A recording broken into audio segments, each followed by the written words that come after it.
ऐकलं आणि परीक्षित महाराज थरथर कापायला लागले, घाबरून गेले. त्यांना भीती वाटायला लागली की माझ्याही एवढं मोठं पाप घडलंय की मी एका साधूचा संताचा अपमान केला आहे.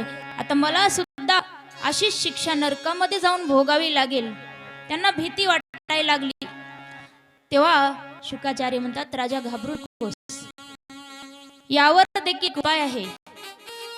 जर एका माणसाला नरकात जाण्यापासून वाचायचं असेल, जर एखादा फार पापी आहे, महापापी आहे, पण जर त्याला पश्चाताप झाला आणि त्याने झालेल्या वाईट कर्माचं सर्व काही चिंतन करून की मी हे सर्व वाईट याचा जर पश्चाताप झाला आणि त्याने मनापासून देवाला माफी मागितली, देवाला शरण गेला की परत मी आयुष्यात असं कर्म करणार नाही असं देवाला वचन देऊन त्याने पाप करणं सोडून दिलं आणि पुण्याच्या मार्गावर जर चालला, तर परमात्मा त्याचं सगळं मागचं पाप नष्ट करून त्याला माफ करून त्याला नरकापासून वाचवतो.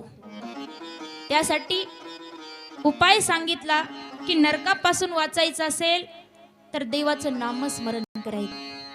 देवाच्या नामस्मरणामुळे कितीही मोठं पाप जळून खाक होईल.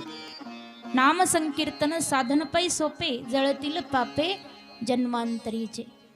हे सगळ्यात सोपा उपाय आहे म्हटले.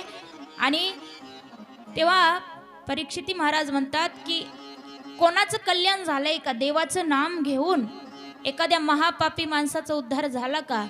तेव्हा एक उदाहरण सांगतात शुकाचार्य, ते म्हणजे अजय उदाहरण सांगतात.